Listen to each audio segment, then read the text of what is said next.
फौजी को मिला करवा चौथ पर धोखा। सरहद की सीमा पर बने तंबू में सैकड़ों जवान बैठकर खाना खा रहे थे। वहीं एक फौजी युवती सरहद की सीमा पर तैनात थी, जिसे देखकर ब्रिगेडियर कहते हैं, संध्या, सभी जवान खाने का जश्न मना रहे हैं, चलिए आप भी शामिल होइए।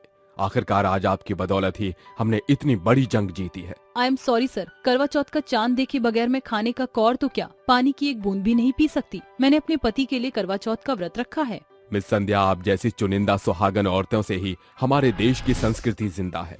आज हम भूखे प्यासे रहकर भी जान लगाकर लड़ाई लड़ रही थी। आप इस पलछिन अपने पति के पास न होकर फौज में रहकर देश की सेवा सुरक्षा के हित में अपनी शपथ को निभा रही हैं, और वहीं दूसरी ओर करवा चौथ की रीति को भी कायम किए हुए हैं। आप एक साथ फौजी और बहू दोनों का ही फर्ज बखूबी निभा रही हैं। अचानक बद्रा के पीछे छिपा करवा चौथ का चांद निकल आता है, जहां एक ओर संसार की सभी औरतें सर से पांव तक 16 श्रृंगार में सजी धजी चांद की पूजा अर्चना करके अपने पति का चेहरा देखती हैं, वही फौजी बहू अपने पति की तस्वीर को एकटक निहारती हुई चांद को देखकर कहती है, हे चौथ माता, मेरे पति को इस करवा चौथ की बेला पर मेरी भी उम्र लग जाए। मेरी यही मनोकामना है कि हर जन्म में मैं अपने साजन की सुहागन बनूं। इस तरह पूजा प्रार्थना करके फौजी बहू सरहद पर ही अपने सुहागन होने का फर्ज अदा करते हुए करवा चौथ की रीत पूरी करती है। समय गुजरता है। इस बीच फौजी बहू हर एक सप्ताह अपने पति के नाम सरहद से सैकड़ों संदेश भेजती है। गुजरते दिन महीनों के मंजर में बदल जाते हैं और एक बार फिर करवा चौथ अपने आने का संदेश साझा करता है। मिस संध्या, कल तो करवा चौथ है। मैंने सुना है करवा चौथ की बेला पर सास अपनी बहू को सरगी भेजती है। ब्रिगेडियर साहब के पूछने पर संध्या के चेहरे पर एक प्रश्न चिन्ह पड़ जाता है। बावजूद इसके वह अपनी सास की सराहना करते हुए कहती है, अगर कुछ कोस की दूरी होती तो मेरी सास करवा चौथ की सरगी जरूर भेजती सर। अब के बरस करवा चौथ की सरगी आप अपनी सास के हाथों खाएंगी। क्या मतलब सर? मुझे बताते हुए बड़ी खुशी हो रही है कि सभी फौजियों की छुट्टी की मंजूरी मिल गई है। ये सुनकर संध्या का चेहरा खुशी से खिल उठता है, जिसके साथ फौजी बहू की आंखों में आंसुओं की फुहार फूट पड़ती है। शुक्रिया सर, ये सुनहरा संदेश देने के लिए। सभी फौजी सरहद की सीमा से अपने घरों की ओर अग्रसर हो जाते हैं।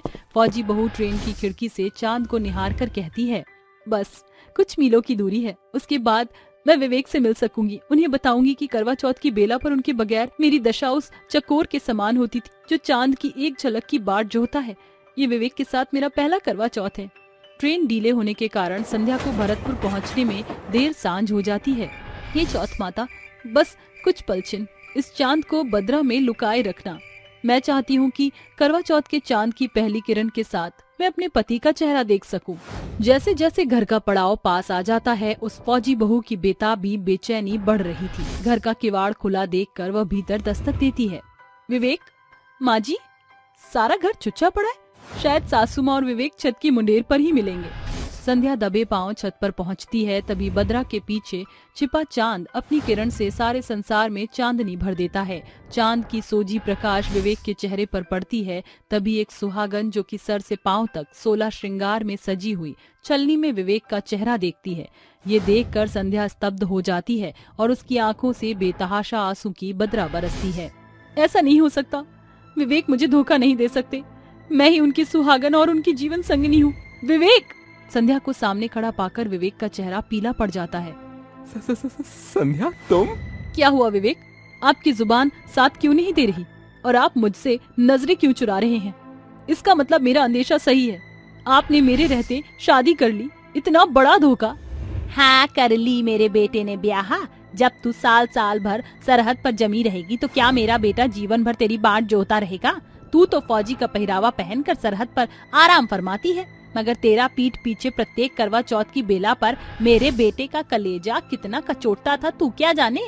माँ जी, फौज में रहकर भी मैंने बहू और बीवी होने का कर्तव्य निभाया है। मैं हर एक बरस विवेक के लंबी उम्र के लिए पूरी निष्ठा से निर्जला करवा चौथ करती थी। बावजूद इसके विवेक ने शादी कर ली। शायद इसीलिए सरहद से लिखे हुए किसी भी संदेश का मुझे जवाब नहीं मिला। ये सुनकर विवेक हैरत अंगेज होकर कहता है, मगर मुझे तो कोई खत नहीं मिला। विवेक के मुंह से साफ मनाही सुनकर संध्या को धक्का लगता है। क्या विवेक ने खुद संध्या को धोखा दिया या इसके पीछे छिपा है सास का षड्यंत्र? आइए जानने के लिए चलते हैं समय में थोड़ा सा पीछे। विवेक, तुम्हारी माँ मुझे अपना तो लेंगी ना? संध्या, जब माँ को पता चलेगा कि उनकी बहू फौजी है तो वो फक्र से तुम्हें अपनाएगी। संध्या विवेक के साथ ससुराल के दहलीज पर खड़ी है। उसकी आंखों में बहुत से सपनों के साथ मन में काफी कोलाहल है। विवेक की डोरबेल बजाते ही कांता दरवाजा खोलती है।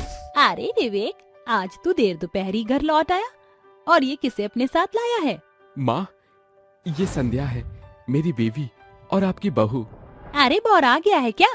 बगैर अपनी माँ को बताए ब्याह रचा लिया। क्या खूब कर्ज चुकाया है माँ के दूध का? माँ, अब ये बखेड़ा खड़ा करने से कोई फायदा नहीं। आपको मेरी कसम, संध्या को स्वीकार कर लीजिए। विवेक के कहने पर कांता उसे अंदर आने देती है। कुछ ही दिनों बाद संध्या को सरहद से संदेश आता है। वह फौजी का भेष धरकर कहती है, माँ जी, मेरा फर्ज मुझे पुकार रहा है, मुझे जाना होगा। यह बोलकर संध्या चली जाती है। कुछ ही दिनों बाद करवा चौथ आता है। उस बीच विवेक को उदास देखकर कांता कहती है, यही सही मौका है विवेक के मन में मेरे फौजी बहू के लिए बीज बोने का। देख ले विवेक, शादी के पहले करवा चौथ पर ही तेरी बीवी सरहद पर बैठी है। वो फौजी बहू क्या जाने कि सुहागनों के लिए पति के प्रति कुछ फर्ज भी होता है। मैं तो कहती हूँ बिसार दे उस बैरन को और रचा ले दूजा ब्याह। कांता की कड़वी बातें विवेक के मन में घर कर जाती हैं। समय गुजरता रहता है। संध्या साल भर में एक बार घर आती है, मगर बदकिस्मती से संध्या को एक साल छुट्टी ही नहीं मिलती। इस बीच संध्या विवेक के नाम कई चिट्ठी भेजती है, जिसे कांता विवेक तक पहुंचने ही नहीं देती। देख ले विवेक, कितनी एहसान फरामोश है तेरी फौजी बीवी। पति की तो उसे पड़ी ही नहीं है। मुझे नहीं लगता वो अब लौटेगी। बिसार दे उस फौजी बैरन को और रचा ले ब्याह। कांता की बातों की गुत्थी में उलझकर विवेक संध्या को भुलाकर शिवी के संग 7 फेरे लेकर धोखा देता है। संध्या, मुझे माफ कर दो।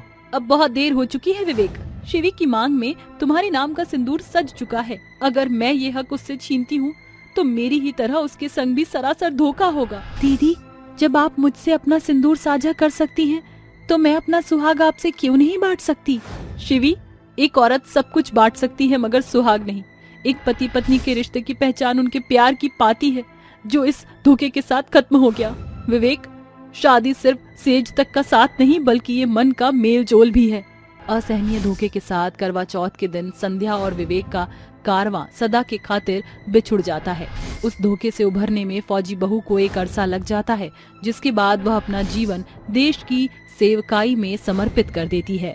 डिस्को क्लब जैसा माहौल बना था, जहाँ 4 दामाद अपनी सास को छेड़ रहे थे। कर उनका दिल टूट जाता है। क्या सुभद्रा की चारों बिटिया उसे या अपने पतियों को माफ करेंगी, या हमेशा के लिए उन्हें छोड़कर चली जाएंगी? जानने के लिए कहानी में कुछ समय पीछे चलते हैं। सुभद्रा अपनी चारों बेटियों की शादी करने के बाद बड़ी खुशी से जीवन जी रही थी कि छुट्टी मनाने उसकी चारों बेटियों के साथ उसके दामाद भी घर में रहने आ जाते हैं।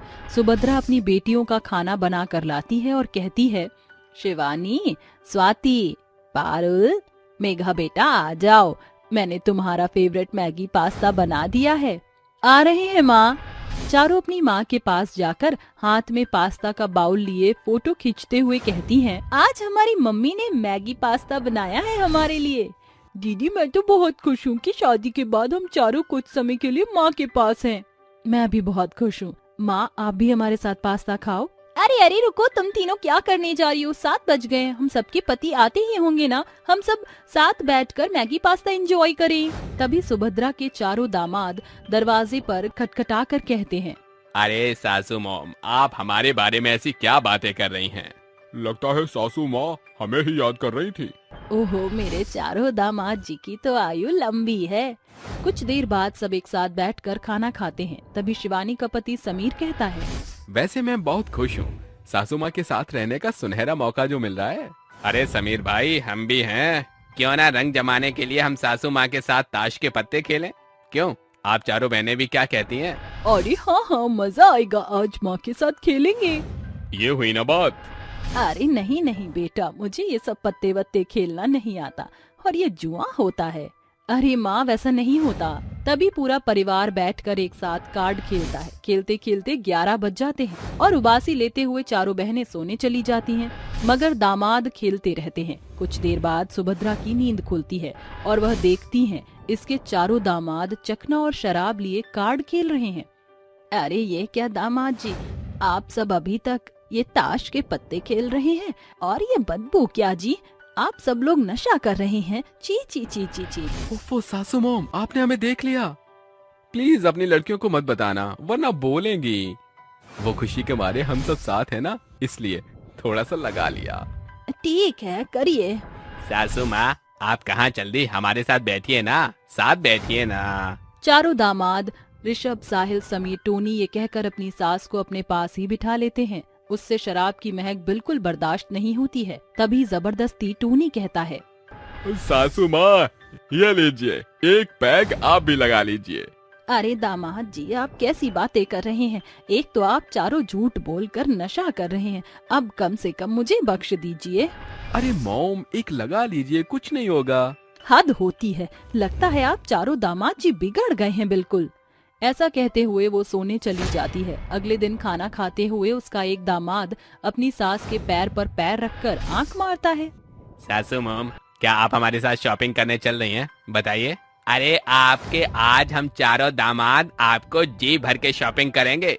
पारुल वैसे भी अपने अपने बीवी को करवाते रहते हैं, आज आपका मौका है।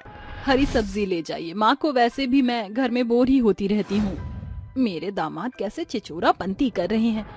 नहीं पारुल बेटा, मुझे नहीं जाना। अरे जाओ जाओ माँ, वैसे भी इन चारों का पैसे लुटाने का कभी कभी मन करता है।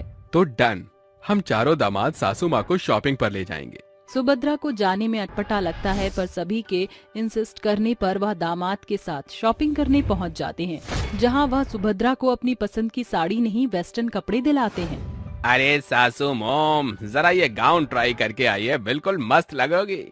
दामाद जी, आपको क्या हो गया है? आप चारों इतने बिगड़े हुए मिजाज के क्यों लग रहे हैं? मैं ये कपड़े पहनने लायक भी नहीं हूँ। अरे सासू मॉम, आप बहुत अच्छी हो। सच बोले तो अपनी बेटियों से भी ज्यादा यंग हो अभी तक। पता है, आप चारों ने लाज शर्म बेच खाई है। आप यही समझ लीजिए। और हाँ, साड़ी भी ली है आपके लिए, उन चारों को मत बताना। अरे साहिल भाई, बहुत भूख लगी है, चिकन टंगड़ी खाने चलते हैं। ये कहकर चारों एक होटल में जाकर चिकन ही चिकन ऑर्डर करते हैं और अपनी सास को खाते हुए कहते हैं, अरे वाह वाह वाह, क्या स्वाद है। जो मजा वेज में नहीं है वो इस चिकन बिरयानी में है और कबाब में है।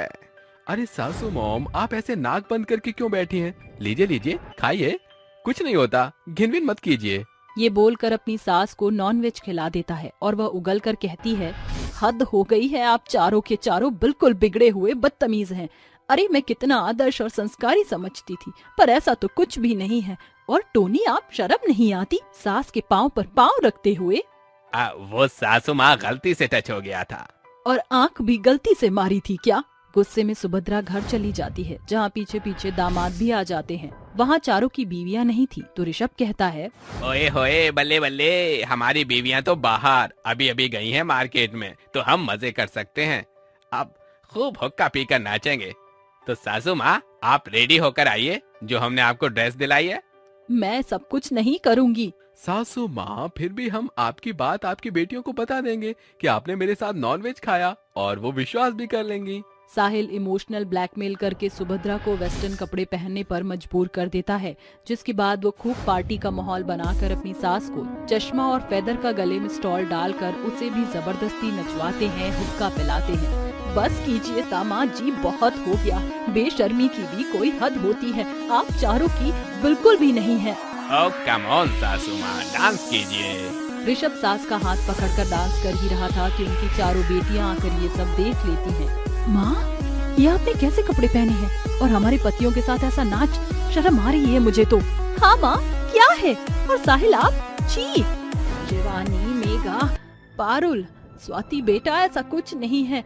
ये सब मुझसे जबरदस्ती दामाद जी ने करवाया। क्यों? सुभद्रा उनके चारों पतियों की छिछोरी बिगड़ी हुई हरकतें उन्हें सुनाती है, जिसके बाद चारों अपने पति के चाटा मार कर कहती हैं, ऋषभ, आप भी इतना गिर जाएंगे, मुझे लगा नहीं था। और टोनी, आप भी? छी! सारी हदें पार हो गई। हमारी मम्मी के साथ ऐसा क्यों किया आपने? अरे उनकी उम्र का ही लिहाज कर लेते। हमारे पति इतना गिर जाएंगे पता नहीं था, इसलिए हम चारों आपको डाइवोर्स देंगे अब। ये सुनते ही चारों अपनी बीवियों और सास के कदमों में गिरकर माफी मांगने लगते हैं। प्लीज हम चारों को इतनी बड़ी सजा मत दीजिए, हमें माफ कर दीजिए। सासू माँ, पारोल, प्लीज। सासू माँ, सच में हम अपने किए पर बहुत शर्मिंदा हैं। ऐसा कभी नहीं करेंगे, प्लीज सासू माँ। पारुल, मेघा, शिवानी, इन चारों को अपने किए का पछतावा हो गया है। उनका तलाक मत लो, माफ कर दो। अपनी माँ की बात सुनते हुए चारों बेटी उन्हें माफ करके उनके साथ खुशी खुशी रहने लगती हैं। एक चुड़ैल शीशे पर अपनी लिपस्टिक से आईने पर हैप्पी करवा चौथ डियर सिड लिखती है। उसी वक्त कमरे में सिद्धार्थ आता है और ये देखकर चौंक जाता है। नहीं नहीं, ये नहीं हो सकता। ऐसा तो सिर्फ मेरे लिए तान्या लिखती थी, पर वो तो वापस आ ही नहीं सकती ना। नहीं सिड, मैं वापस आ चुकी हूँ। देखो तुम्हारी तान्या यहाँ है, अपने अधूरे सपने को पूरा करने आई हूँ। सिद्धार्थ चुड़ैल को देखते ही बेहोश हो जाता है। आखिर सिड चुड़ैल को देखते ही बेहोश क्यों हो गया? क्या उन दोनों का एक दूसरे से कोई संबंध है? ये जानने के लिए हमें कहानी में कुछ वक्त पीछे जाना होगा। 2 साल पहले सिड एक कंपनी में काम करता था। तभी वहां तान्या न्यू एम्प्लॉय बनकर आई, जिसे देखते ही सिड को लव एट फर्स्ट साइट हो गया। तभी उसका बॉस सिम्बा कहता है, अरे सिद्धार्थ, ये हमारी कंपनी के न्यू एम्प्लॉय हैं। इन्हें रूल रेगुलेशन और काम समझा दो। जी सर। ये कहते ही सिड अपने केबिन में लाकर उसे कंपनी के रूल्स बता देता है। तो अब आप सारा काम समझ गई ना? तो एक प्रेजेंटेशन बनाकर दिखाइए। जी जी सर। अरे तुम्हारा नाम क्या था? मैं तो भूल ही गया। सर मैंने आपको बताया ही नहीं, तो आप बोलेंगे कैसे? My name is Tanya. Oh sorry, nice name. और आप मुझे सर नहीं सिद्धार्थ या फिर सिड कह सकती हैं। पर सर मैं कैसे? अरे आप कह सकती हो, मुझे कोई दिक्कत नहीं है। हाय, कितनी परी जैसी लड़की है, इसलिए तो इसने मेरा दिल चुरा लिया। और नाम भी बहुत प्यारा है, तान्या। मैं भी उसके मन में आऊंगा तो बनाएगी मुझे जान्या। वक्त बीतता है, धीरे धीरे दोनों की नजदीकियां बढ़ती हैं। दोनों साथ भी रहा करते थे। एक शाम को करवा चौथ का सामान देखते हुए तान्या कहती है, ये त्योहार कितना खूबसूरत होता है ना। इसमें पत्नी पूरे मन से अपने पति की लंबी उम्र के लिए 16 श्रृंगार कर उसके लिए उपवास रखती है। फिर रात को चांद देखने के बाद अपने पति को देखकर उसके हाथ से जल ग्रहण कर अपना उपवास खोलती है। लगता तुम्हें काफी जानकारी है करवा चौथ के बारे में। हाँ, बचपन से माँ को ये करता हुआ बहुत देखा है मैंने, इसलिए एक एक चीज जानती हूँ। मेरा भी मन है अपने पिया के लिए सज धज कर उसके लिए करवा चौथ का व्रत रखना। कब से मन है तुम्हारा? बचपन से? सच बताऊं तो हाँ, मेरी शादी में बहुत इंटरेस्ट टाइम है। गुड्डे गुड़ियों की शादियां कराती थी। यार तुम कितने क्यूट हो। तुम्हारा प्यारा सा दिल और प्यारे प्यारे थॉट्स और सपने मैं इन्हें पूरा कर सकता हूँ क्या? क्या मतलब है तुम्हारा? कुछ नहीं। छुपाओ मत मुझसे, बोलो क्या बात है? वो तान्या, मैं तुमसे बहुत प्यार करता हूँ। Really I like you. मुझे तुमसे लव एट फर्स्ट साइट हो गया है। अच्छा, आई लव यू टू। पहले क्यों नहीं बताया मुझे? इतनी देर करता है क्या कोई ऐसी बात बोलने में? पागल कहीं के। नहीं, इसका मतलब इस बार का जो करवा चौथ आएगा वो तुम मेरे लिए रखोगी? हाँ जानू। ये कहते ही दोनों एक दूसरे को गले लगा लेते हैं। कुछ दिन बाद दोनों एक दूसरे के साथ धूमधाम से शादी कर लेते हैं। ऐसे ही कार्तिक मास आ जाता है और तान्या खुशी से उसका हाथ पकड़कर कहती है, सिर्फ तुम्हें पता है ना, कार्तिक मास लग चुका है और करवा चौथ आने वाला है। मैं बहुत एक्साइटेड हूँ तुम्हारे लिए व्रत रखने के लिए। हाँ मैडम, जानता हूँ। और तुम मुझसे बहुत सारे कपड़ों और गहनों की डिमांड भी करोगी उस दिन पहनना जो है। हाँ, तो ये मेरा परम अधिकार है। तो कब चल रहे हो शॉपिंग पर? और करवा चौथ का सामान भी लेना है पूजा का। आज ही चलो, बहुत टाइम है मुझ पर। ये कहते ही सिद्धार्थ तान्या को मॉल में ले जाकर महंगी महंगी लाल रंग की साड़ियां, मेकअप का सामान और पूजा का सामान दिलवा देता है। अगले हफ्ते ही करवा चौथ का दिन था, तो सुबह के 4 बजे सिड उसे प्यार से जगाकर कहता है, अरे उठो मैडम, सुबह के 4 बज रहे हैं। सरगी खा लो, उसके बाद तो पूरा दिन ऐसे ही रहना पड़ेगा। मुझे सोने दो। डियर वाइफ, तुम भूल गई हो, आज तुम्हारा पसंदीदा दिन है। तुम्हारा पहला करवा चौथ है। ये सुनते ही तान्या झटके से उठ जाती है और कहती है, अरे हाँ, याद आया, लेकिन मैं आपके हाथ से खाऊंगी सरगी। हाँ ठीक है। ये कहते ही सिद्धार्थ उसे अपने हाथ से सरगी खिलाता है। रात के 8 बज जाते हैं। सिद्धार्थ ऑफिस से वापस आता है। तभी 16 श्रृंगार कर लाल साड़ी में नथनी कमरबंद के साथ हाथ में छलनी लिए तान्या आती है, जिसे देखकर सिड अपने दिल पर हाथ रखकर कहता है, हाय तान्या, ये तुम ही हो ना, मेरा पहला और आखिरी प्यार। क्यों, मुझे देखकर हो गए बिल्कुल फ्लैट। बस एक चीज की कमी है।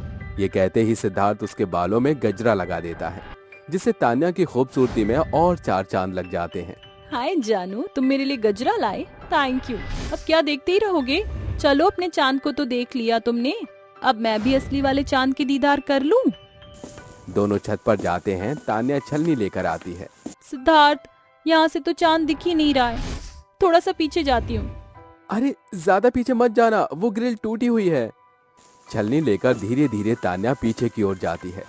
सिद्धार्थ उसे मना करता है, लेकिन वो फिर भी पीछे जाती है और ग्रिल से फिसल कर मर जाती है, जिसके बाद वो अपने करवा चौथ की अधूरी इच्छा के साथ ही मर जाती है। ये देखकर सिद्धार्थ बौखला जाता है। तान्या, तान्या नहीं तो मुझे छोड़कर नहीं जा सकती। मैं कैसे रहूंगा तुम्हारे बिना? तान्या वापस आ जाओ, मैं तुम्हारे बिना नहीं रह सकता। मना किया था मैंने, फिर भी तुम नहीं मानी। कितनी चाहत थी तुम्हारी आज का दिन रखने की, और वो ही नहीं हुआ। 1 साल बीत जाता है। अचानक से तान्या चुड़ैल के रूप में अपनी अधूरी इच्छा को लेकर सज धज कर लौटती है। सिड, तुम्हारी तान्या वापस आ गई। मैं तुम्हारे लिए पिछले साल करवा चौथ का व्रत नहीं रख पाई, पर इस बार जरूर रखूंगी। एक चुड़ैल अपने पति के लिए करवा चौथ का व्रत रखेगी। गुमसुम सिड खाना खा रहा था। चुड़ैल उसके पास आती है, मगर सिड उसे देख नहीं पाता। 1 साल बीत गया, पर तान्या को मैं अभी तक भुला नहीं पाया। सिद्धार्थ, मैं ये रही, मेरी आवाज सुन रही हो तुम? तभी सिड उठकर उसके चुड़ैल शरीर से पार कर खाना वापस रसोई में रख देता है। तान्या बहुत कोशिश करती है उसे अपना एहसास दिलाने के लिए, लेकिन सिड उसे न देख पाता न सुन पाता। तभी वो लिपस्टिक से आईने पर हैप्पी करवा चौथ डियर सिड लिख देती है, जिसे देखकर सिड बेहोश हो जाता है और कुछ देर बाद होश में आता है। हे करवा चौथ माता, मैंने इस बार भी उनके लिए पूरी निष्ठा भक्ति से करवा चौथ का उपवास रखा है। बस इतनी शक्ति दे दो कि वो मुझे देख पाए, सुन पाए। तान्या, तान्या, लगता है मैंने सपना देख लिया। वो मेरे पास कैसे आ सकती है भला? सिद्धार्थ, मैं सच में वापस आ गई हूँ आपके लिए, और इस बार भी मैंने आपके लिए करवा चौथ का उपवास रखा है। अधूरी इच्छा होने की वजह से मैं फिर लौट आई हूँ। मुझे आपकी बहुत याद आई। तान्या, मैंने भी तुम्हें बहुत याद किया। पता भी है कैसे 1 साल काटा। प्लीज मुझे तुम छोड़कर मत जाना। तभी खिड़की से चांद की रोशनी उन पर पड़ती है। तान्या, चांद आ गया, क्या तुम मेरे लिए पूजा करोगी? हाँ बिल्कुल। चुड़ैल फिर से दुल्हन की तरह 16 श्रृंगार करके उसके पास आती है और छलनी में चांद को देखकर अपने पति को देखती है, उसकी आरती करती है। तभी सिड उसे पानी पिलाकर उसका उपवास खोलता है और मिठाई खिलाता है। तभी चुड़ैल भी उसे मिठाई खिलाती है, तो सिद्धार्थ इनकार कर देता है। आप मना क्यों कर रहे हैं? खा लीजिए ना। पहले मुझे भी तो पूरी विधि से उपवास खोलना होगा ना। आपने मेरे लिए करवा चौथ रखा। हाँ, अब रुको। सिद्धार्थ भी छलनी में चांद को देखकर फिर चुड़ैल को देखकर उसकी पूजा करता है, तो चुड़ैल अपने हाथ से पानी पिलाती है, जिससे सिद्धार्थ का भी करवा चौथ का उपवास खुल जाता है और वो प्रार्थना करते हुए कहता है, हे करवा माता, मेरी पत्नी ने आपकी निष्ठा पूर्वक मेरे लिए व्रत रखा और आज मैंने उसके लिए व्रत रखा है। जानता हूँ ये दीर्घायु के लिए होता है, लेकिन मैं आपसे बस एक ही विनती करता हूँ कि मेरी पत्नी को आप मुझे वापस लौटा दीजिए।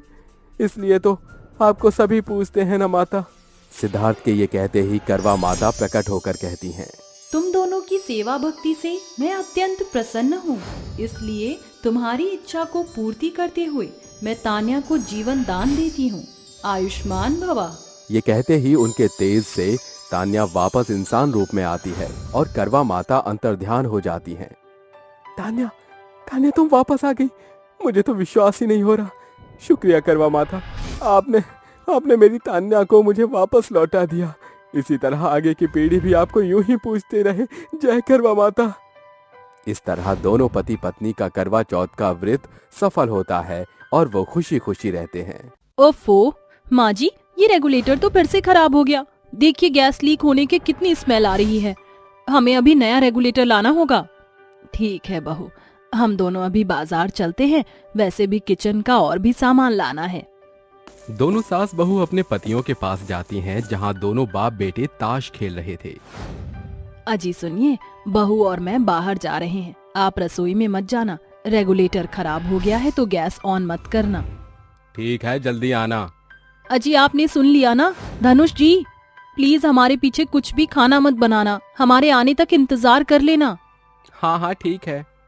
अरे आप दोनों ने सुन लिया ना, हम जा रहे हैं, आकर आपकी 4 बजे वाली चाय बना देंगे। अरे माँ कितना बोलोगी, जाओ ना, सब सुन लिया। अच्छा ठीक है। ये कहकर दोनों मार्केट जाकर सामान खरीदने लगते हैं। वहीं दूसरी ओर दिवाकर अपने बेटे से कहता है, अरे बेटा अब मैं बहुत बोर हो गया हूँ, ये खेलते खेलते ऐसा कर 2 कप चाय बना ले। ठीक है पिताजी। अरे माँ और सुरेखा कुछ कह रही थी जाते वक्त, आपने सुनी क्या उनकी बातें? अरे पता नहीं क्या कह रही थी, तुझे तो पता ही है कहीं भी जाएंगी तो 10 बातें सुना कर जाएंगी। ये मत करना, वो मत करना, इनकी छोड़, तू चाय लिया मेरे लिए। ठीक है पिताजी।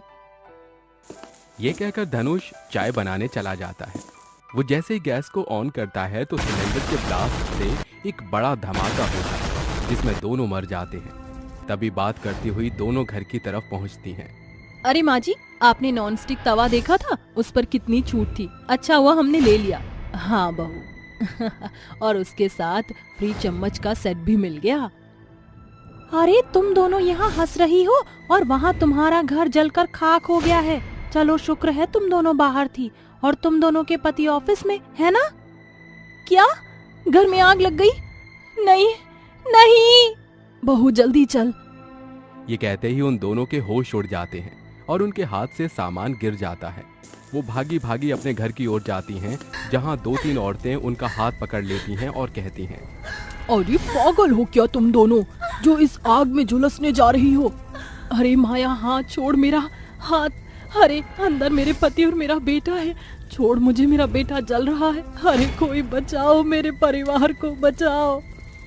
अरे जाने दो मुझे, छोड़िए मुझे, अंदर है वो, मुझे पापा जी और धनुष को बचा कर लाना है। सुरेखा तुम पागल हो गई हो क्या? आग की लपटें देख कितनी तेज है, तू पास भी नहीं जा सकती। अब तक तो वो दोनों बचे भी नहीं होंगे। अरे आपका दिमाग तो ठीक है ना, आप कैसी बातें कर रही हैं? कुछ नहीं हुआ मेरे पति को, पापा जी भी बिल्कुल ठीक है ना माँ जी? लगता है यहाँ कोई सिलेंडर फट गया है जिससे पूरा घर विस्फोट हो गया।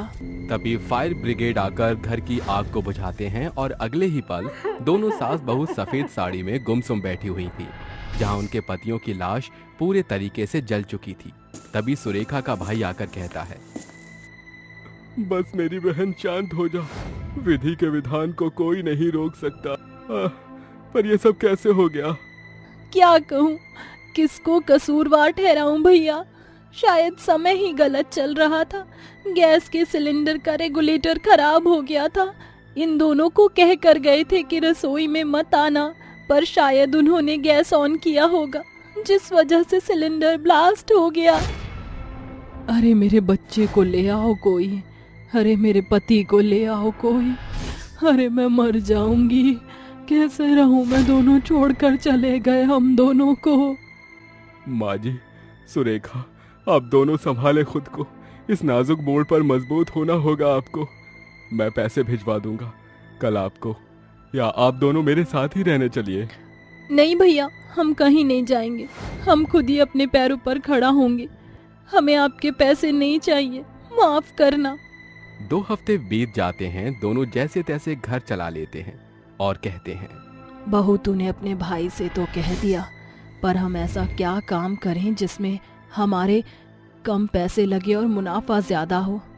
हमारा घर जलकर खाक हो गया, इसमें सामान लाकर और रंग रोगन करवाना होगा। माँ जी, मैंने सोचा है हम डोसा बनाकर भेजें, उसमें ज्यादा लागत और मेहनत नहीं लगती है, फटाफट बनाकर खिला सकते हैं। इन सामान के लिए मैं लोन ले आऊंगी। बहू की बात सुनकर मालती राजी हो जाती है। सुरेखा कुछ लोन उठाकर एक ठेला और डोसा बनाने के सामान का इंतजाम करती है। अगले दिन से ही दोनों सास बहू का स्पेशल डोसा बनाने लगती हैं। आइए आइए, गर्मा गर्म डोसे के साथ नारियल की चटनी और सांभर का मजा लीजिए, मात्र 50 रुपए, 50 रुपए। हाँ आइए आइए, यहाँ मसाला डोसा, पनीर डोसा, चीज डोसा, सास बहू स्पेशल डोसा, अफगानी डोसा, कई प्रकार के डोसे उपलब्ध हैं, तो देर ना कीजिए। अरे यहाँ तो डोसे की नई दुकान लगी है, चल प्रेरणा डोसे को खाते हैं। हाँ चल। दोनों सहेली सास बहू की दुकान पर पहुंचकर डोसे का ऑर्डर करके खाती हैं और कहती हैं, अरे वाह आंटी, आपकी पनीर डोसा और अनियन डोसा तो बहुत मस्त है। हाँ आंटी, ऐसा करिए, आप अपना सास बहू स्पेशल हो सभी खिला दीजिए और पनीर वाला पैक कर दीजिए, दो। ठीक है बेटा, ये लो सास बहू स्पेशल डोसा। अरे वाह गजब, इसके आगे तो मटर पनीर भी फेल है। आहा दीदी मस्त है। ये कहते ही वो दोनों पैसे देकर चली जाती हैं, जिसके बाद एक ग्राहक आते हैं और भीड़ लगने लगती है। अरे दीदी, मुझे 3 प्लेट डोसा पैक कर दीजिए और एक खाने को दे दीजिए। ये लो, और पैक कौन सी करनी है? ये सास बहू स्पेशल डोसा, चीज डोसा और मसाला डोसा। अरे वाह वाह, ऐसा स्वादिष्ट डोसा तो मैंने आज तक नहीं खाया।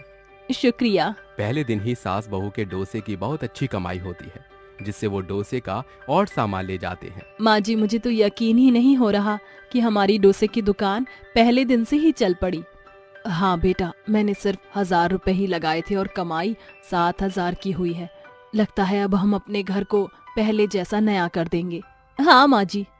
अगले दिन भी सास बहू डोसा बेचकर बहुत कमाई करती हैं और अलग अलग प्रकार के डोसे बेचकर वो मशहूर होने लगती हैं। उनकी 6 महीने की मेहनत उन्हें ठेले से एक बड़ी दुकान में पहुंचा देती है। आसपास के शहरों में भी सास बहू के स्पेशल डोसे की डिमांड बढ़ जाती है। ज्यादा ग्राहक आने से अब सास बहू ने अपनी दुकान में 4 स्टाफ को रख लिया था। तभी एक दिन जाना माना पंजाब का शेफ मोहन राय उनकी दुकान के सास बहू स्पेशल डोसा खाता है और कहता है, अरे वाह, आज तक ऐसा डोसा तो मैंने भी नहीं बनाया। वेटर, यहाँ की ओनर कौन है, जरा उन्हें भेजिए। शेफ की बात सुनकर वेटर सुरेखा को भेज देता है और वो कहती है, जी क्या हुआ, आपको हमारा डोसा पसंद नहीं आया क्या? हाँ जी, पसंद नहीं, बहुत पसंद आया है। मैंने शेफ होकर भी इतना अच्छा डोसा कभी नहीं बनाया। सच कहूँ तो मुझे आपके यहाँ का डोसा काफी पसंद आया है और मैं चाहता हूँ कि ये लजीज डिश मेरे 5 स्टार होटल में भी आप सब लोग खाएं। तो क्या इसके लिए आप मेरे होटल में आकर शेफ बनना पसंद करेंगी? सच में आपको हमारा डोसा इतना पसंद आया कि अब हम आपके 5 स्टार होटल में शेफ बनेंगे? जी बिल्कुल। पर सर, हमारी दुकान को हम बंद नहीं कर सकते, काफी लोग हमसे जुड़ चुके हैं। उसकी चिंता आप मत कीजिए, मैं आपके डोसे की शॉप की फ्रेंचाइजी ओपन करा दूंगा। दूसरे शहर में भी लोग खा पाएंगे और आपका स्टाफ भी यहीं रहेगा। आप उसकी अपडेट लेते रहना। आप मुझे 5 मिनट दीजिए ताकि मैं माँ जी से पूछ लूं। ऐसा कहकर सुरेखा अपनी सास को सब कुछ बता देती है। अगर बहू हमें ये सुनहरा अवसर मिल रहा है तो हम इसे जाने कैसे दे सकते हैं। हाँ, कर दे उन्हें। खुशी से सास बहू फूले नहीं समाते और शेफ के साथ जुड़कर उसके 5 स्टार होटल में अपने स्पेशल सास बहू डोसा सबको खिलाकर उस होटल को भी फेमस बना देती हैं। साथ ही उनकी दुकान भी चलती रहती है।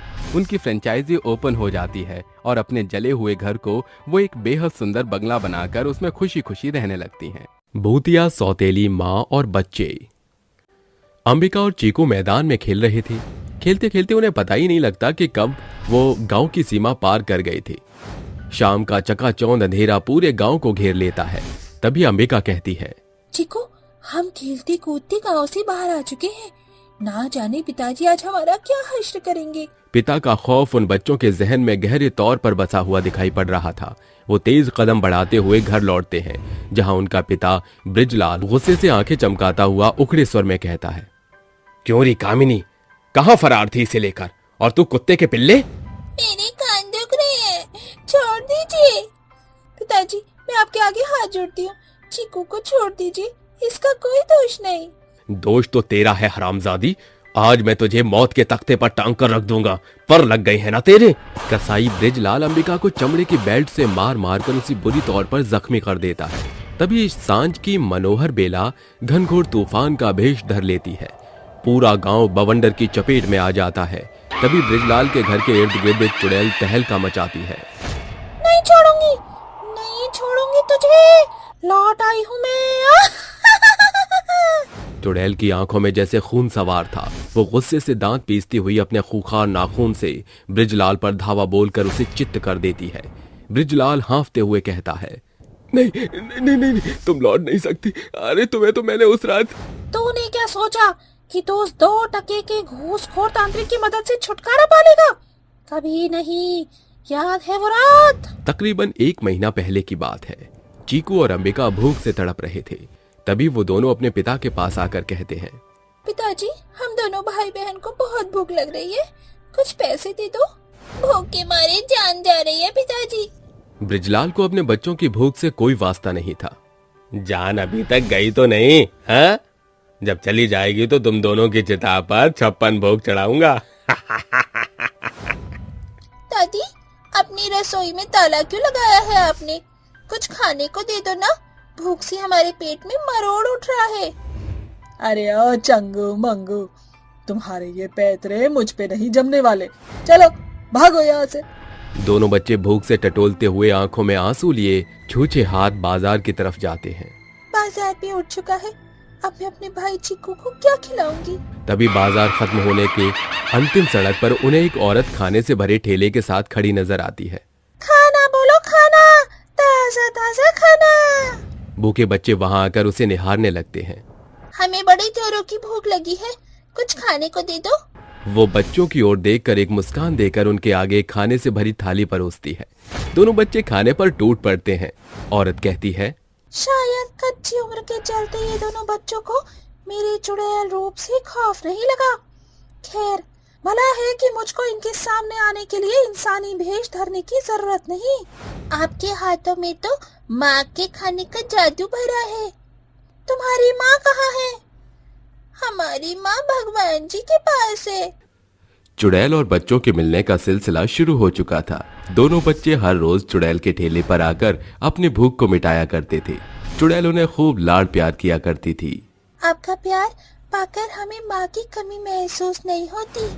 क्या हम आपको माँ कहकर पुकार सकते हैं?